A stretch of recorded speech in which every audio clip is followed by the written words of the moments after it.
Now we're joined by activist, author, Tommy Robinson. Of course, we've had this horrible attack today. Tommy, I just want to get your initial reaction to the beheading of the priest. You know, we've got BBC telling us that calling a terrorist might be politically incorrect. How much blood running through the streets of European cities will it take before our leaders actually identify the root cause of this problem?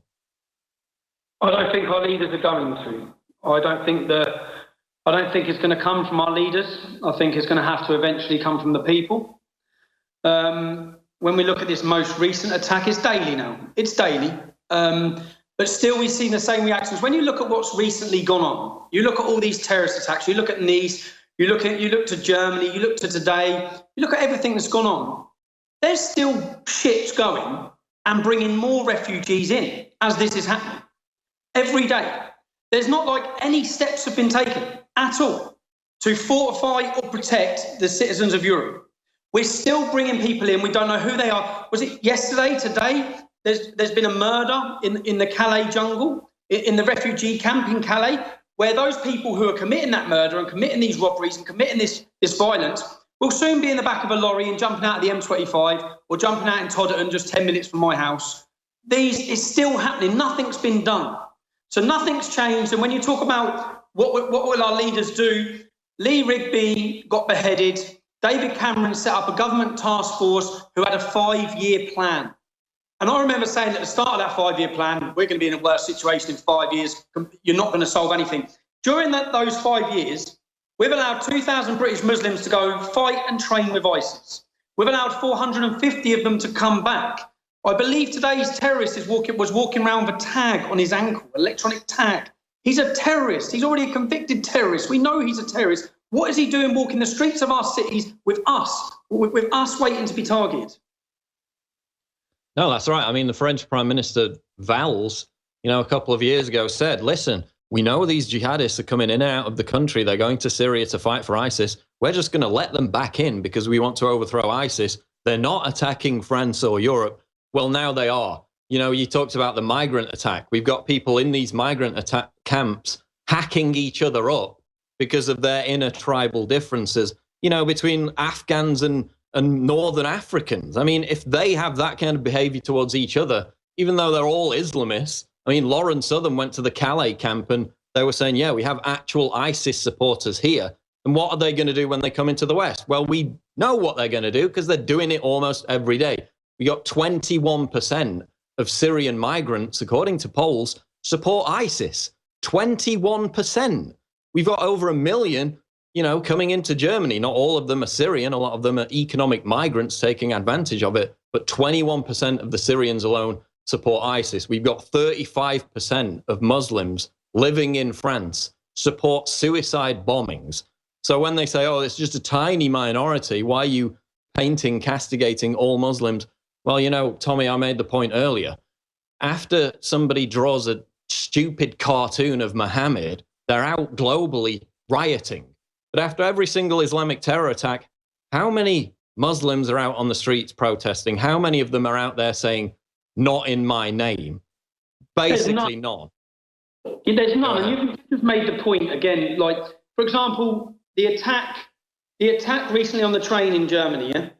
I spoke to people I know and I see on their day-to-day. I said, did you hear about the attack last night? Did you hear about the attack yesterday? No. I talked to them then about the pregnant Polish woman who was butchered to death by another Syrian refugee. No. People haven't even heard of them, yeah? So the media and when the media plays a clever game by just using headlines like Syrian migrant killed by German blast, most people only read the headline. Most people only read and flip through the news and read the headline. So I heard you making the point just as I was about to join this show. Imagine 2 white men, English men, or European men, French men, or German men, walked into a mosque, got the imam out, and chopped his head off. Imagine the outcry, the uproar, the world uproar in every country, the protests, everything. Imagine the reaction to it. And then there's nothing in comparison.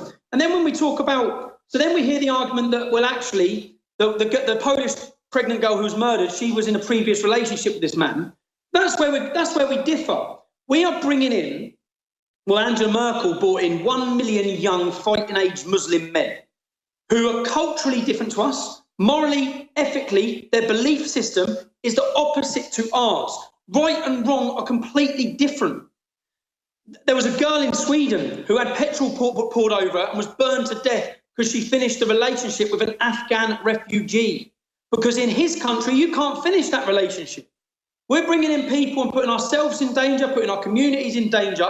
We have no hold over who they are, what their beliefs are. As you said, when you go through the statistics, it's terrifying. And the demographical change that's currently happening in Europe, America should be watching, the world should be watching, you should be learning from what's happening. But still we see the world divided where we still have these people. I had today a BBC journalist message me 20 minutes after a beheading of a priest, messaging me saying how disgusting it is that hate crime is on the rise.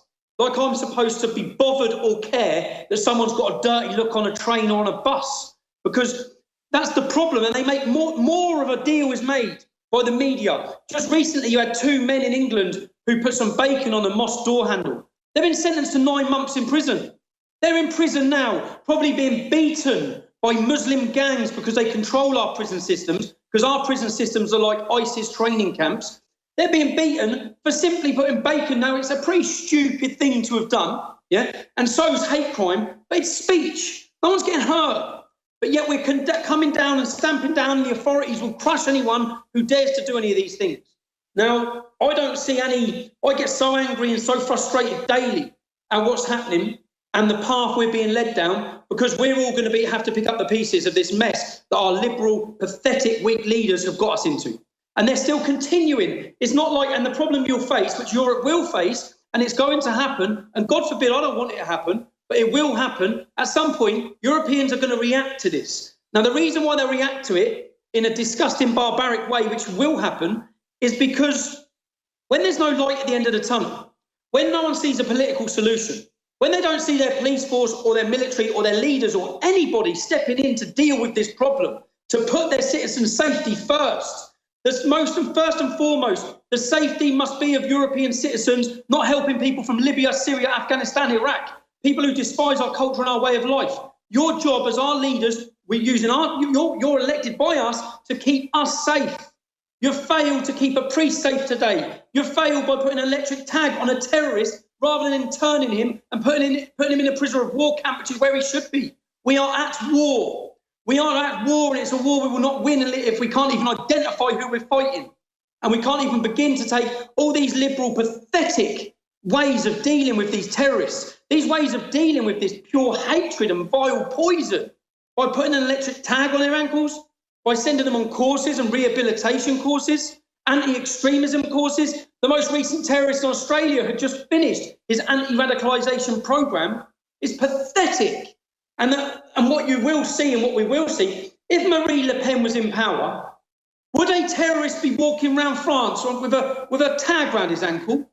No, he wouldn't.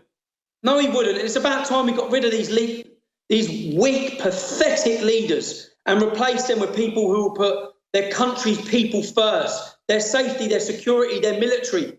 Their people need to come before anything else. Rant over. It would be an improvement, wouldn't it, Tommy? I mean, you talk about bowing down to these people. It only seems to make them more emboldened. I mean, we had a headline last year, lesbian Swedish bishop wants Christian crosses removed from church to please Muslims. She didn't want to offend the precious Muslim migrants, so she had all the crosses removed. That didn't seem to help today, did it? You mentioned how the media would react if, some right-winger killed someone on the street. Well, we saw it with Joe Cox, 2 weeks of blanket coverage because one mentally unstable person kills somebody on the street. They used it to try and swing the Brexit vote. There were mass protests. At her memorial, they were politicking. They were pushing for Remain to remain in the European Union, basically dancing on her grave before she was buried. That was a 2-week media saturation exercise. This beheading today is going to be forgotten about tomorrow. We'll be back on the Alex Jones Show with Tommy Robinson. Don't go away. We are live on the Alex Jones Show with Tommy Robinson talking about the religion of peace after this latest Islamist atrocity in Europe. Well, Hillary Clinton tweeted Quote, Muslims are peaceful and tolerant people and have nothing whatsoever to do with terrorism. Really, Hillary, is that why 35% of Muslims in France support suicide bombings? Is that why amongst Muslims in France aged 18 to 29, 42% of them support suicide bombings? Yeah, it sounds really peaceful to me. You know, I guess the Pope didn't wash enough migrants' feet. I guess maybe that offended them. Listen to this out of the BBC. This is not The Onion. This is the BBC. This is what they reported today. With 4 attacks in southern Germany coming shortly after the mass murder of 84 people in Nice, counter-terrorism officials are struggling to detect a common thread. Is there a single defining feature to these attacks that could offer clues on how to prevent more of them from happening? On the surface, the answer would appear to be no. The truck driver in Nice was known to have had psychiatric problems and violent outbursts, yet he had a clear enough head to keep his plans hidden for months. Tommy, they're openly, I mean, this is not The Onion. This is actually the BBC. They're saying, could there be a common thread between all these attacks in Germany, all these attacks in Nice? Is there a clue that we could somehow find to stitch together why these vicious attacks are happening? Completely insane. They then even mention Islam. Never mind, you know, push it to the front of the conversation. They don't even mention it. You know, for hours after this attack today, Tommy, they were talking about, they were saying there was no known motive. You've got Muslims shouting Allah Akbar, beheading people, shouting pro-ISIS slogans. That was all reported. The BBC said no known motive. Tommy, I guess it must be the priest's fault, right? He must have slipped over and decapitated himself on the Islamist bread knife. Out of the 5 attacks, 100% of the attackers have been Muslim. 60% have been refugees. Yeah, there's a link. There's a link. It's hard not to laugh when you hear that. That's our taxpayer money paying for that nonsense. That's our taxpayer money. And when you talk about even like, for example, the refugee who chopped the pregnant Polish girl up in Germany, he'd been in trouble with the police already. If you've got refugees coming into Europe who are getting into trouble with the police and breaking the law, they need to be booted straight out. They're not refugees, they're invaders. We know that. They're fake refugees. But they need to be booted straight out. The BBC, to be honest, Paul, what I do now is, after anything, for the truth in what's happening, I look to yourself, I look to Raheem Kassan, I look to Breitbart News. Thank God for different now media outlets which are telling us the truth, because so many people are being lied to. That's what I do now. Your videos are great and so on point with the points, but that's where I look. I don't bother looking anywhere else. That's what other people do. What we need to understand, we are the media. Each and every one of us are the media. We have to be the media now, because the mainstream media is just fed and lying, completely lying. And before they tell you who it was or the religion of why they were or why they done it, it's days later. It's days and days later in a snippet. So all the headlines are gone with, we don't know the motive and no one knows the motive. And that's where we're at. People have no idea. And I don't see a solution. So I've been searching for a solution for so long. There isn't any solution to this other than implementing strong, tough laws and trying to de-Islamify Europe. And in doing so, there will be huge conflict. But there will be huge conflict anyway. So I was on another radio show earlier where basically I said if you tried to ban the burqa now in the UK, you couldn't. The police could not enforce it. They would riot. There would be conflict. Yeah, that's now 4% of the country is Muslim. You tried to ban the full face niqab. If you tried to do it, if the government tried to do it, they couldn't do it. Yeah? If they did, it would cause huge conflict. And because of that, he said, well, that's what I mean. There's no point in causing more problems. So we're bullied and dictated to when that's 4%. What does anyone, this is just a demographical, statistical growth. Yeah, Muslims having 5.6 children. We're having 1.3. Right? So there are things we can do to combat that and address that, like stopping the benefits for more than 2 children, because majority of these Muslims are on benefits, 50% of the men and 75% of the women. We're paying for our own demise. So you could try to address these problems, but we're not even trying. We're not attempting. I'm waiting to see what the church leadership, because you see, the church in the UK is very different to the church in America. Our church has been infiltrated by people, and many of them, when I listen to them speak, I don't even believe they believe in Jesus Christ or God. I believe they're using the church for their own political sway. Is it like, for example, the representative of the church in Luton? He's just a complete apologist and supporter of Islam. And Christianity isn't still around all these years later through being weak and pathetic like it is now. Because that's okay, Tommy, hold that thought. We'll be back after the break. This is the Alex Jones Show. We'll be right back. We are back on the Alex Jones Show. Going to go back to Tommy Robinson here in a moment. But first, I just want to remind you about the massive sale coming up. This is one of the biggest sales in our history, if not the biggest, at InfoWarsStore.com. And it will coincide with the marathon epic 28-hour Sleeping Giant broadcast that starts tomorrow at Infowars.com and on the air. You can go to Infowars.com/giant for more information. We're going to have, of course, people on the ground at the DNC in Philly. We're going to have all manner of different hosts bringing you fresh, insightful, different content.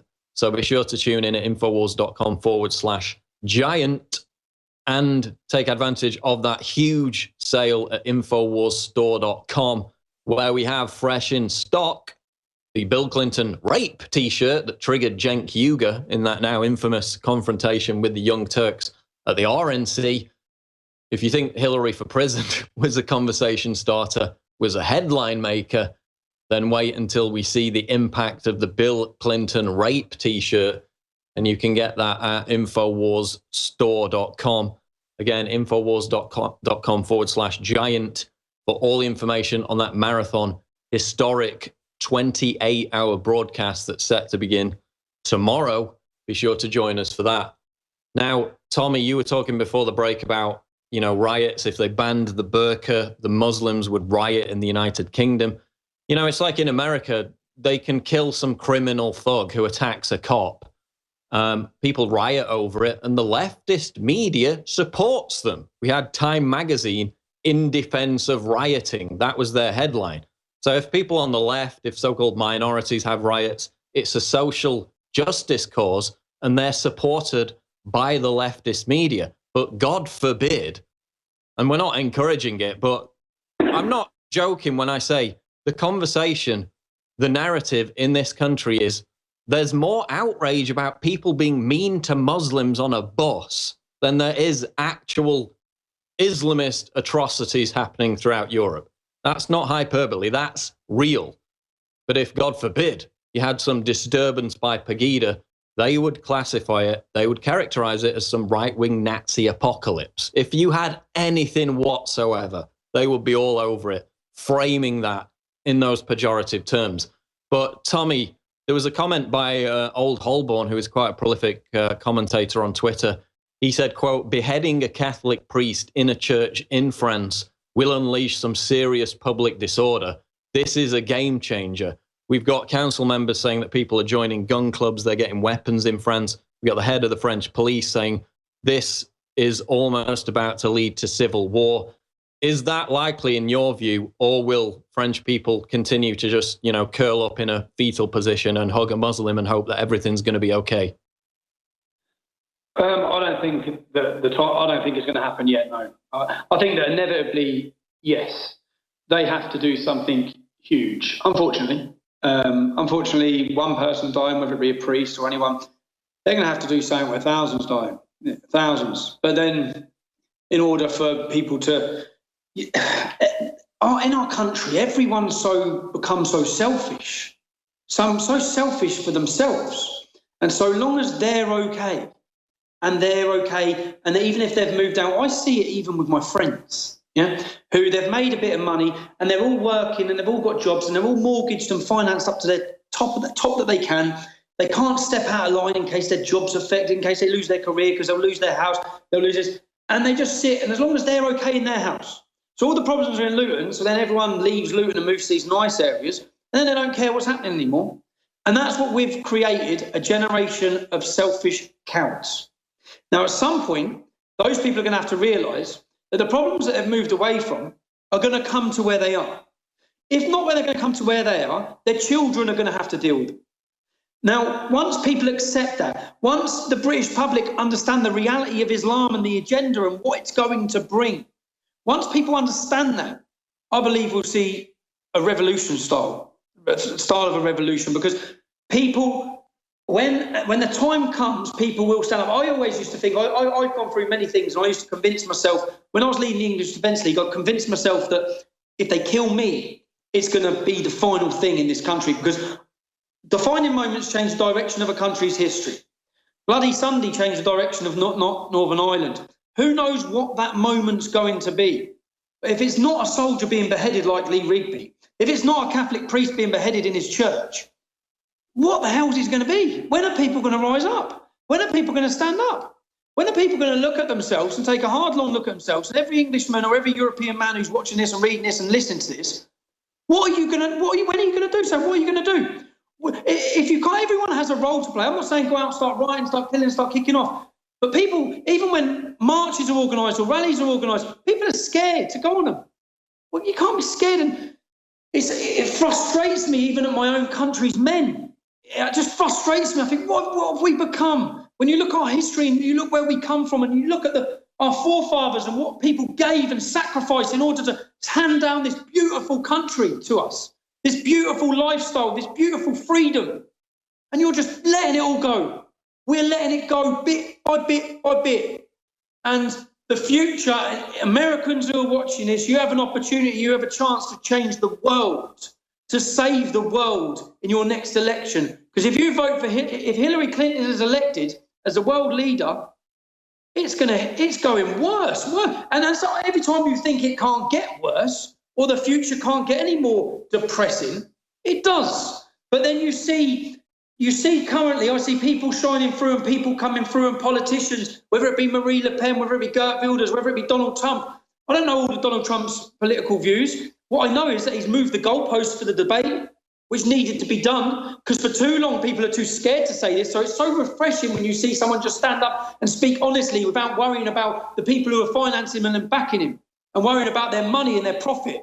So I think that I always used to say 10, 20, 30 years' time, this is all going to come to a head. This has come to a head a lot sooner than that.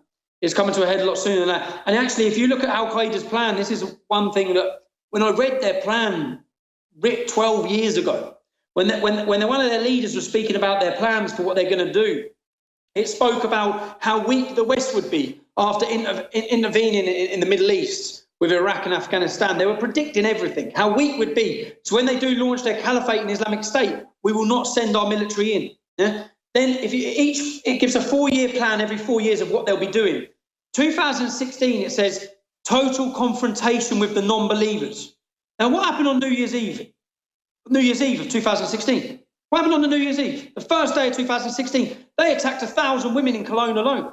They attacked women across the whole of Europe. It actually, word for word, what he said, in Europe, our invading Islamic army will start full confrontation with the kuffar. That was the first thing they go for. The weakest people they go for are women, which is exactly what they did on New Year's Eve. And then they say there will be a 5-year battle where they will have complete war and confrontation with us. Anyone who looks at last week in Europe, we're at war. We're at war. This ain't going away. When people understand that the jihad, they haven't even launched their jihad yet. Not a proper jihad. When it's properly launched, we're dealing with 4%. We're dealing with a pathetic, small, poor 4%, and look at the chaos that they're bringing. So you think when Europe hits 20%, the Europe already that you think you know, or America thinks you know, has changed beyond belief. It's changed beyond belief. Everything's changing and turning in the way of Islam. And fully supporting it are our politicians and our political elite. And as the Islamic demographic grows, their vote bank politics will become stronger and stronger and stronger. And then, I know it's depressing, but we have a very difficult future. No, I mean, you talked about why more people don't speak up. I mean, I made a video saying Islam's not a religion of peace. It wasn't even that inflammatory. 7 months ago, I'm still getting death threats every week for a YouTube video. I mean, that's why people don't speak out, because if you criticize Islam and say it's not religion of peace, they send you messages, they give you threatening calls, they leave, notes saying, I'm going to prove Islam's a religion of peace. by violently killing you. This is why reformists within Islam, ex-Muslims, don't want to speak out against it, because it's not fun getting death threats all the time. You had Ayaan Hirsi Ali's colleague, killed on the streets of Amsterdam, I think it was, simply for working with her on projects that try to reform Islam from within.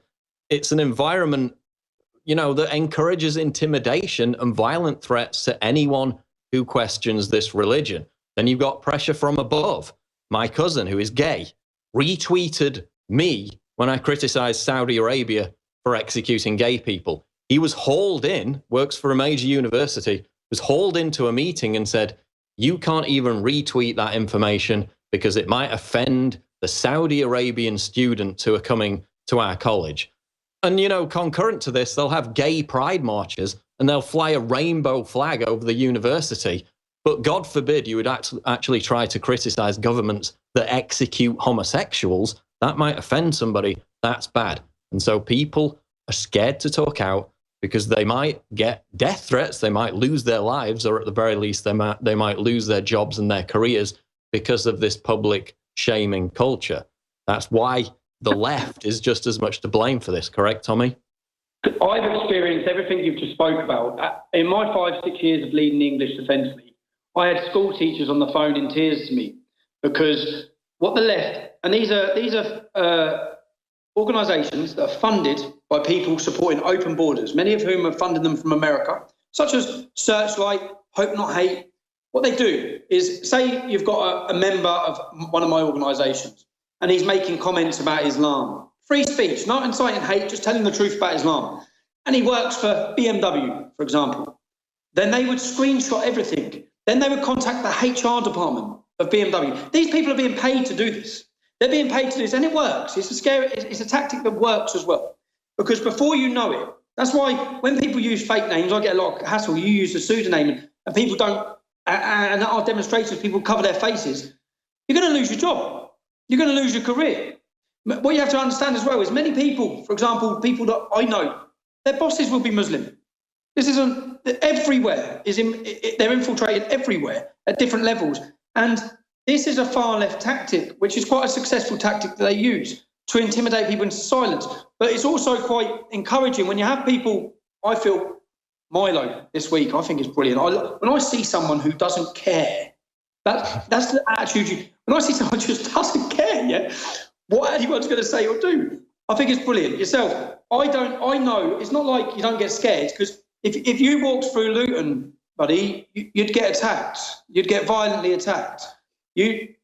So it's not like it's not scary or intimidating, but it has to be done.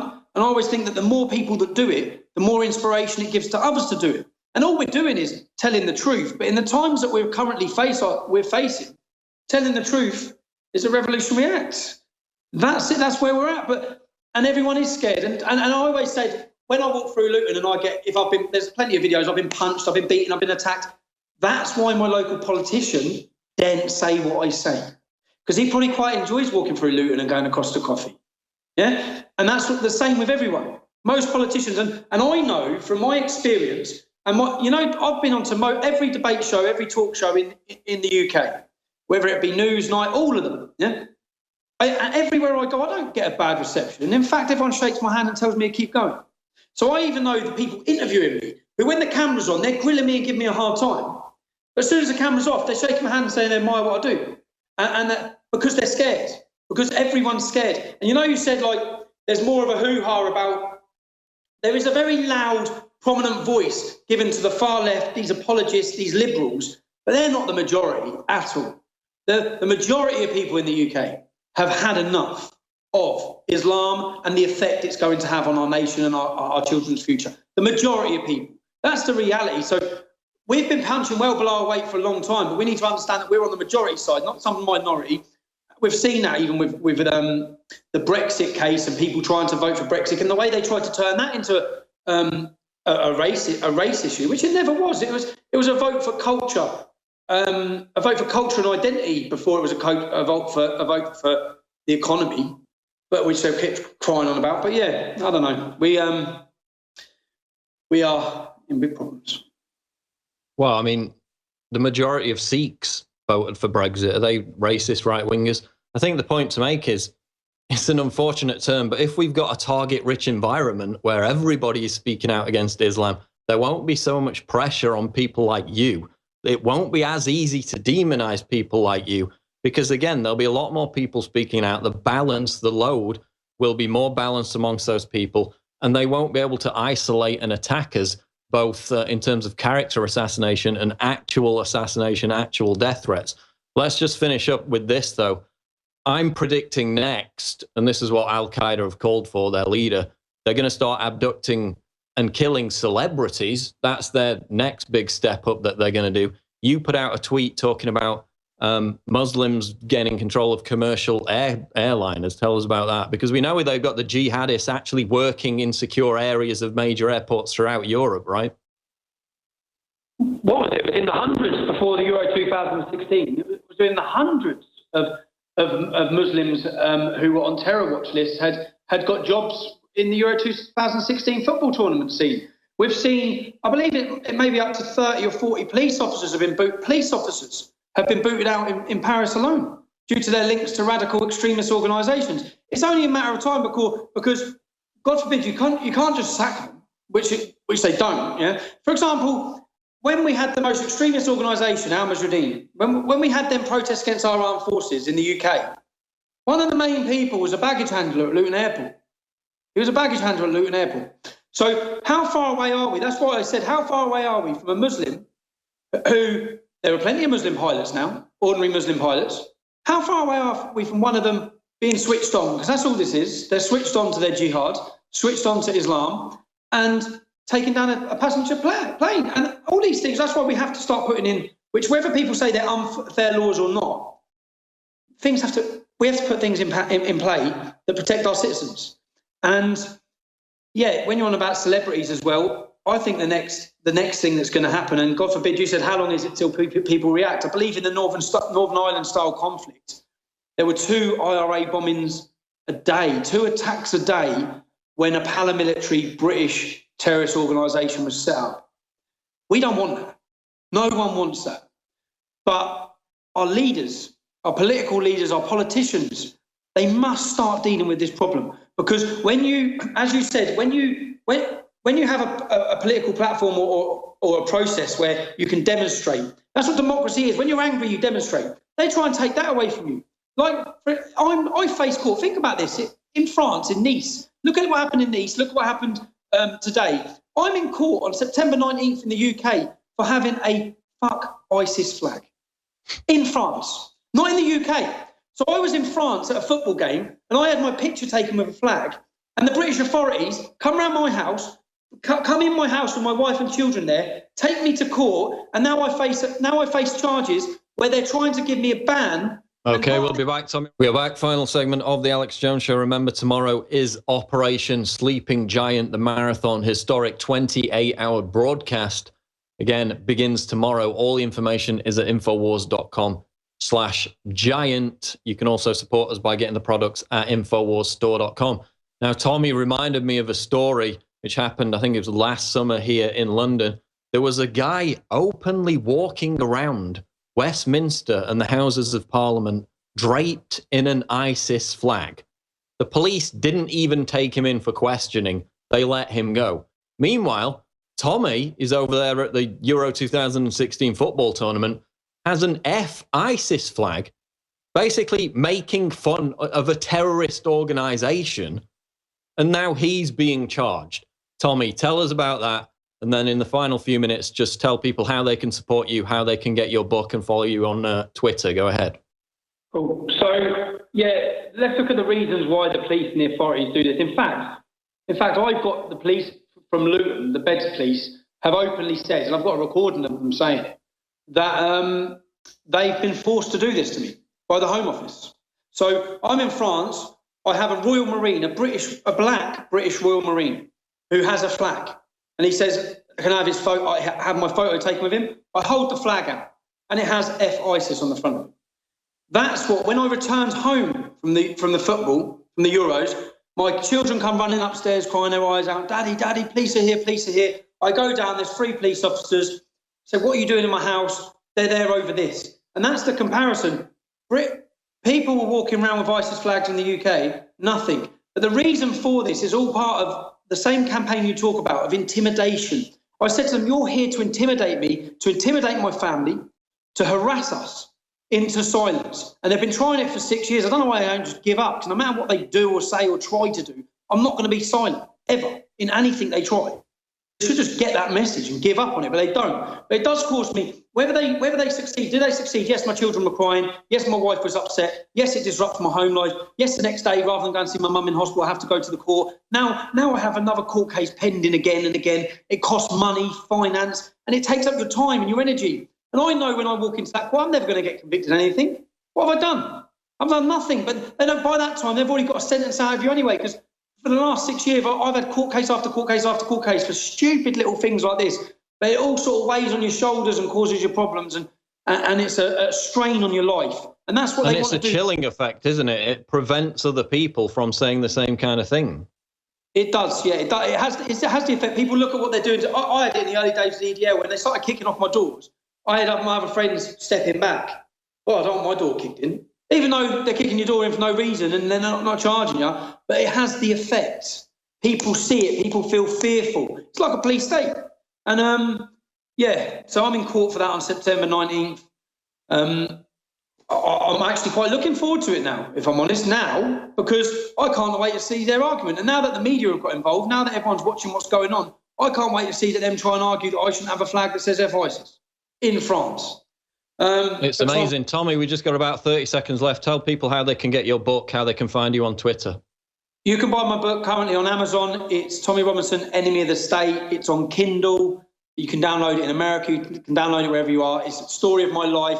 It tells the story of the state and the persecution that I faced for trying to tell the truth and identify and warn people of what we're now facing on a daily routine. I tried to warn prior to that. And you can follow me on Twitter. Tommy Robinson, New Era. Okay, there goes Tommy Robinson. Thanks for joining us. Get the book. Again, it's Enemy of the State. Support Tommy. He's been harassed so much by police simply for speaking out against the religion of peace.